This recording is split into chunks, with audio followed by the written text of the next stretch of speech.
जय हिंद दोस्तों, स्वागत है आपका। आज के जीटेट क्लास में हम लोग देखने वाले हैं ईबीएस से पूछे गए प्रश्नों को। आप यहां देख सकते हैं केंद्रीय शिक्षक पात्रता परीक्षा, ठीक है।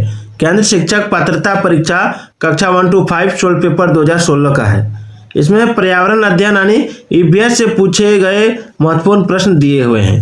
तो चलिए इसको हम लोग देखते हैं। ये आपकी परीक्षा के लिए बहुत ही इंपॉर्टेंट होने वाली है। पहला सवाल आपके स्क्रीन पर है। सवाल क्या है कि निम्नलिखित में से कौन सा कथन आकलन प्रक्रियाओं के बारे में सबसे कम उपयुक्त है। सबसे कम उपयुक्त कौन सा है? लिखा है बच्चे की निजी विवरण और व्यक्तिगत पृष्ठपोषण यानी फीडबैक देना वांछनीय अभ्यास है, ठीक है। बी है सीखने के संकेतकों और उप संकेतकों की सूची बनाना रिपोर्टिंग को अधिक विस्तृत बनाता है। सी है ठीक, अच्छा और बहुत अच्छा जैसी टिप्पणियां बच्चे के सीखने के बारे में एक समझ प्रदान करती है। चौथा, बच्चों के पोर्टफोलियो में केवल उनसे बेहतर कार्य ना होकर सभी तरह के कार्य होने चाहिए, ठीक है। तो इसमें कौन सा है जो कम उपयुक्त है? तो देखिए इसका आंसर होगा ऑप्शन ए, बच्चे के निजी विवरण और व्यक्तिगत पृष्ठपोषण फीडबैक देना वांछनीय अभ्यास है। ये आपका आकलन प्रक्रिया के बारे में सबसे कम उपयुक्त है, ठीक है। चलिए दूसरा नंबर देखिए। दूसरा दिए गए प्रश्न को ध्यान से पढ़िए। क्या आपने अपने घर या स्कूल के आसपास जानवर देखे हैं जिनके छोटे बच्चे हैं? तो अपनी नोटबुक में उनके नाम लिखिए। तो देखिए इस प्रश्न के माध्यम से किस प्रक्रमण कौशल का आकलन किया गया है। ये जो प्रश्न है इसमें किस प्रक्रमण कौशल का आकलन किया गया है? वर्गीकरण एवं चर्चा, परिकल्पना एवं प्रयोग करना, न्याय के लिए सरोकार या अवलोक एवं रिकॉर्डिंग। तो यही हो जाएगा अवलोक एवं रिकॉर्डिंग, ठीक है। बच्चे पहले अपने पर्यावरण में जानवरों को देखते हैं, उसके बाद उसको नोटबुक में उनका नाम लिखते हैं कि मैंने क्या क्या देखा है। कुत्ता देखा है, बिल्ली देखा है, ठीक है। तो उन्हें ये पता रहता है कुत्ता किस तरह का होता है, बिल्ली किस तरह का होता है। तो वे अवलोकन करते हैं, फिर उसका रिकॉर्ड करते हैं। तो ये जो है ये आपका प्रक्रमण कौशल का आकलन है, ठीक है। अब पर्यावरण अध्ययन की अंतःविषयी प्रकृति पर्यावरण मुद्दों को डैश द्वारा संबोधित करती है। क्या होगा इसमें आंसर? ऑप्शन देखिए, विज्ञान और सामाजिक विज्ञान की विषय वस्तु और पद्धति का प्रयोग, यह नहीं हो जाएगा। सामाजिक विज्ञान और पर्यावरण शिक्षा की विषय वस्तु और पद्धति का प्रयोग, यह भी नहीं होगा। विज्ञान की विषय वस्तु और पद्धति का प्रयोग, यह भी नहीं होगा। पर्यावरण अध्ययन की अंतःविषय प्रकृति पर्यावरण मुद्दों को डैश द्वारा संबोधित करती है। इसका जो आंसर होगा वो हो जाएगा आपका ऑप्शन डी, विज्ञान, सामाजिक विज्ञान और पर्यावरण शिक्षा की विषय वस्तु और पद्धति के प्रयोग, इसका आंसर होगा। चलिए चौथा नंबर सवाल है कि 5A के शिक्षक एक सवाल देते हैं। कक्षा 5A सेक्शन ए, ठीक है। शिक्षक एक सवाल देते हैं बच्चों को। शिक्षक लिखते हैं कि पेड़ों के 5 लाभ लिखिए, जबकि कक्षा B5 के शिक्षक निम्न सवाल देते हैं। क्या होगा अगर धरती पर कोई पेड़ ना हो? क्या होगा अगर धरती पर कोई पेड़ ना हो? तो इस सवालों की प्रकृति कैसी है? सवाल को देखिए, कक्षा 5A के जो टीचर हैं वो पेड़ों के 5 लाभ लिखने के लिए देते हैं, और वहीं कक्षा 5B के जो टीचर हैं वो क्या होगा अगर धरती पर कोई पेड़ ना हो इसके बारे में लिखने के लिए देते हैं। तो देखिए दोनों की प्रकृति कैसी है सवाल की, ये पूछा गया है। दोनों में क्या समानता है, दोनों में क्या अंतर है। तो देखिए ऑप्शन यहाँ पे देखिए, पहला ऑप्शन है कि ए बद्ध अंत वाला अभिभारी है और बी मुक्त अंत वाला अपसारी है। वहीं आप देख सकते हैं बी नंबर है, ए बद्ध अंत वाला अभिभारी है और बी बद्ध अंत वाला अपसारी है। तो इसका जो राइट आंसर होगा ये बद्ध अंत वाला अभिसारी है, अभिभारी, और ए बद्ध अंत वाला अपसारी है। यही इसका आंसर हो जाएगा, ठीक है। मैं अभिसारी और अपसारी पर एक डिटेल वीडियो बनाऊंगा। अभी आप लोग प्रैक्टिस सेट को देखिए। 5 नंबर सवाल है। सवाल को मैं थोड़ा जूम कर देता हूं कि कक्षा 5 में पर्यावरण अध्ययन में शिक्षार्थियों के आकलन के बारे में निम्नलिखित में से कौन सा सत्य है या सत्य है? कक्षा 1 में पर्यावरण अध्ययन में शिक्षार्थियों के आकलन के बारे में निम्नलिखित में कौन सा कथन सत्य है या सत्य है? ऑप्शन है मौखिक परीक्षाएं, क्योंकि हो सकता है कि बच्चे लिखने में सक्षम ना हो। ड्राइंग, क्योंकि बच्चे को इसमें आनंद आता है। तीसरा है शिक्षकों को अवलोकन और रिकॉर्डिंग।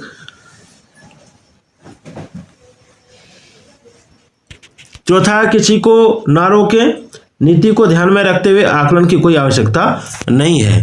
तो ये आपका सवाल है, कौन सा सत्य है कौन सा असत्य है। तो इसका आंसर क्या होगा? तो देखिए इसका आंसर हो जाएगा आपका 1, 2 और 3। ये सत्य है, 1, 2 और 3 सत्य है। ठीक है, 1, 2 और 3 सत्य है। आगे है कक्षा 5 की शिक्षिका एक एल्यूमिनियम फॉइल लेती है और पानी में डाल देती है एवं दिखाती है कि वह ऊपर तैरता है। फिर वह फाइल को मरोड़कर जोर से दबाती है, निचोड़ती है और फिर से पानी में डालती है तथा शिक्षार्थियों को दिखाती है कि वह डूबता है। बाद में शिक्षार्थियों को यह सोचने और उत्तर देने में निम्नलिखित में से कौन सा प्रक्रमण कौशल का प्रयोग किया जाएगा? तो देखिए इसका जो आंसर होगा वो हो जाएगा आपका ऑप्शन ए, परिकल्पना। ठीक है, आगे देखिए अगला सवाल है पर्यावरण अध्ययन के शिक्षा शास्त्र के संदर्भ में सिवाय डैश के निम्नलिखित सभी वांछनीय अभ्यास हैं। तो इसका जो राइट आंसर होगा वो क्या होगा? ऑप्शन है आपका आलोचनात्मक चिंतन और समस्या समाधान के लिए क्षमता संवर्धन करना। ठीक है, बच्चे की अस्मिता का पोषण करना, वास्तविकता अवलोकन के स्थान पर पाठ्य पुस्तक ज्ञान की श्रेष्ठता को स्वीकार करना। इसके सिवा सभी वांछनीय अभ्यास है ये। ठीक है, ये गलत हो जाएगा। चलिए अगला है महेश कक्षा, मैं इसको जूम कर देता हूं। महेश कक्षा 4 के शिक्षक हैं। वे वृक्ष संरक्षण की अवधारणा पर शिक्षार्थियों को संवेदनशील बनाने के लिए योजना बनाते हैं। ठीक है, तो निम्नलिखित में से कौन सी एक गतिविधि इस उद्देश्य के सर्वाधिक उपयुक्त है? तो इसका राइट आंसर होगा ऑप्शन बी, एक पौधे को अपनाने और उसका पोषण करने के लिए प्रत्येक शिक्षार्थी को प्रेरित करना। ये सबसे उपयुक्त है। चलिए 9 नंबर देखिए कि पर्यावरण अध्ययन में बच्चे शिल्पकला और चित्रकला के समूह को सीखना विशेष रूप से पसंद करते हैं, क्योंकि यह सहपाठी अधिगम को बढ़ावा देता है, यह सामाजिक अधिगम को बेहतर बनाता है। आगे देखते हैं, जब बच्चे की सृजनात्मकता की प्रशंसा की जाती है तो वे खुश होते हैं और उसके प्रति प्रेरित भी होते हैं। तो देखिए इसका राइट आंसर हो जाएगा आपका 1, 2, 3। ठीक है, 1, 2, 3 हो जाएगा। चलिए प्रयोग करना आकलन का संकेतक है, तो निम्नलिखित में से कौन सा एक प्रयोग करने संबंधी संकेतक का आकलन करने का सबसे उपयुक्त तरीका है? तो देखिए प्रयोग करना आकलन का एक संकेतक है, तो कौन सा एक प्रयोग करने संबंधी संकेतक का आकलन करने का सबसे उपयुक्त तरीका है? तो इसका राइट आंसर होगा आपका ऑप्शन डी, हस्तपरक गतिविधि। चलिए प्राथमिक कक्षाओं में शिक्षार्थियों के पास अनेक प्रकरणों में अनेक वैकल्पिक अवधारणाएं होती हैं, जैसे सजीव, निर्जीव, जल चक्र, पौधे आदि। इन वैकल्पिक अवधारणाओं के स्रोत क्या है? परिवार एवं समुदाय, पाठ्यपुस्तकें एवं अन्य पुस्तकें, शिक्षक, कहानियां एवं कविता। तो देखिए इसका राइट आंसर होगा ऑप्शन बी, ये चारों हो जाएगा। ठीक है, आप यहाँ पे देख सकते हैं ऑप्शन बी में 1, 2, 3, 4 है। कांच के जार तथा बोतल को उनमें से अचार भरने से पूर्व सूर्य की धूप में अच्छी तरह सुखाया जाता है, ऐसा क्यों?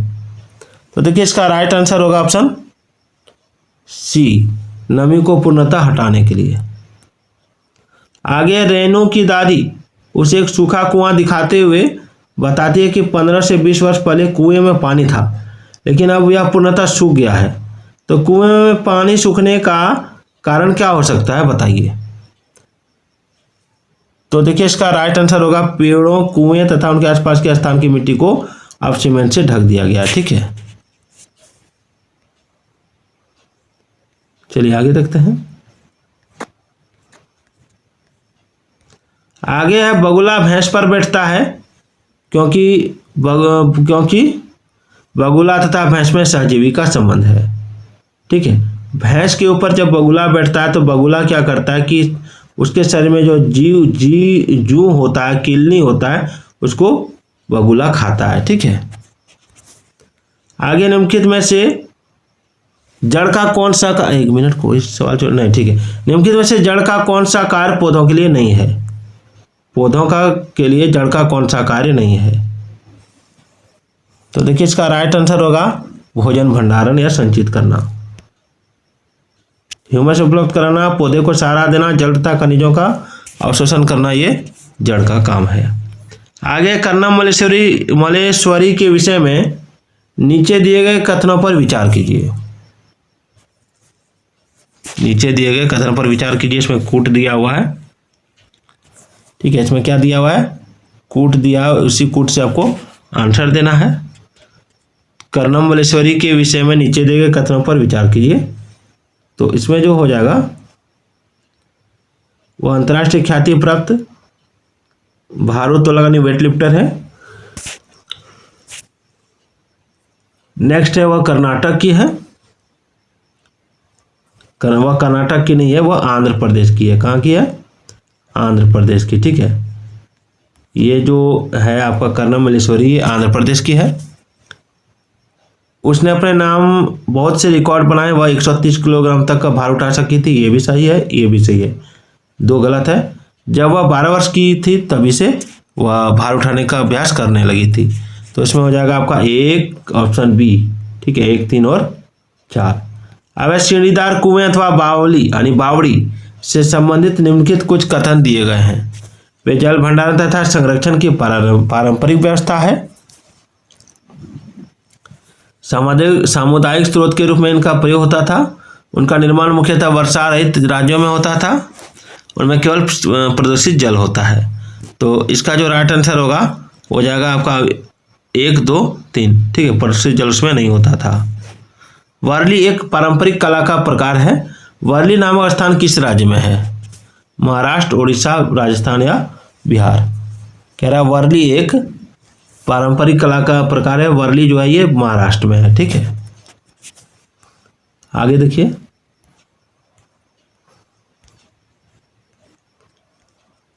आगे तमिलनाडु के निकटवर्ती समीपवर्ती राज्य कौन से हैं?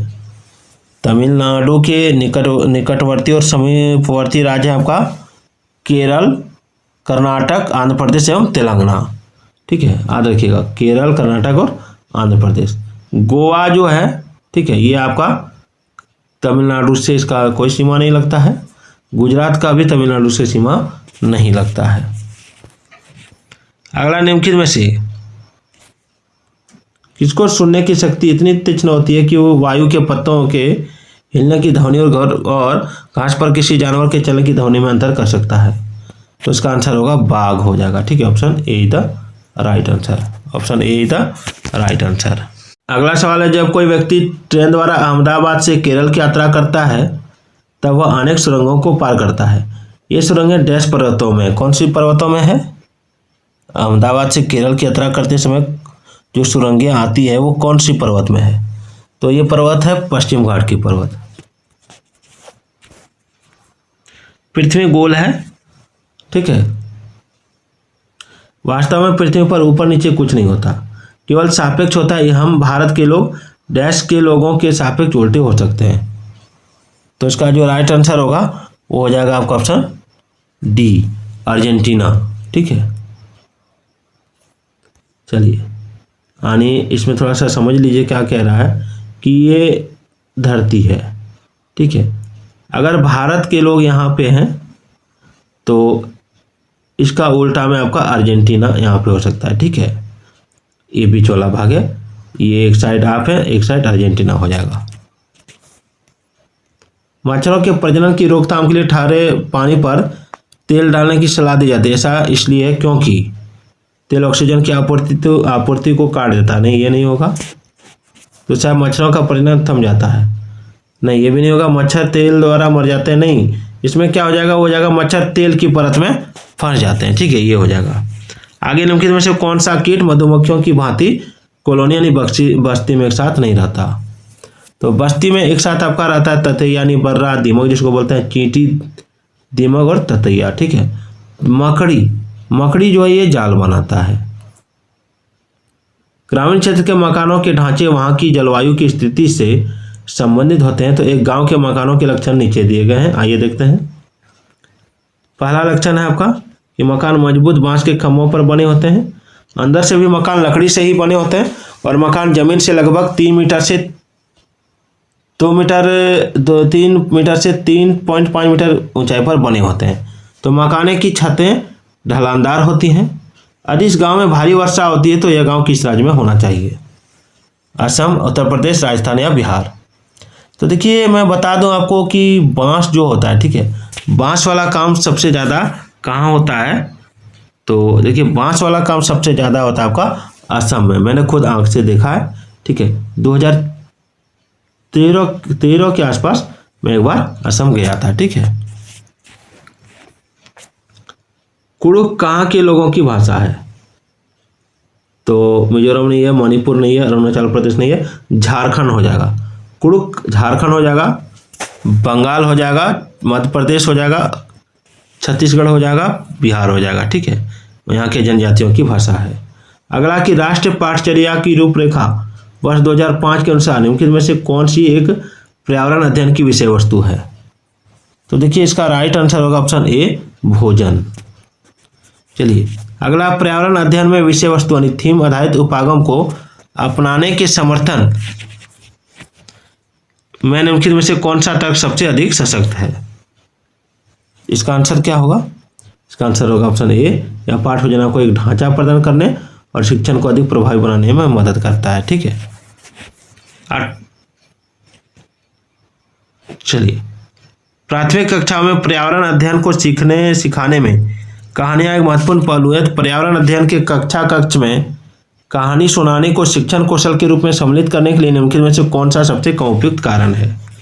आइए यहाँ देखते हैं। तो सबसे कम उपयुक्त जो कारण है वो कौन सा है? तो वो है आपका ऑप्शन सी, कहानियां कक्षा प्रबंधन में सहायता करती है। अगला सवाल आपके लिए है, इसका आंसर आप खुद भेजिएगा कि पर्यावरण अध्ययन पाठ्य पुस्तक की विषय वस्तु में परिभाषा और व्याख्यानों को दूर दूर तक रखा जाना चाहिए, रटकर सीखने की को हतोत्साहित करना चाहिए, बच्चे को प्रश्न करने और खोजने का मौका मिलना चाहिए, बच्चे को केवल लिखित जानकारी दी जानी चाहिए। सही विकल्प को चुनिए। इसका आंसर आप एक बार कमेंट कर दीजिएगा। तो वीडियो कैसी लगी जरूर बताइएगा।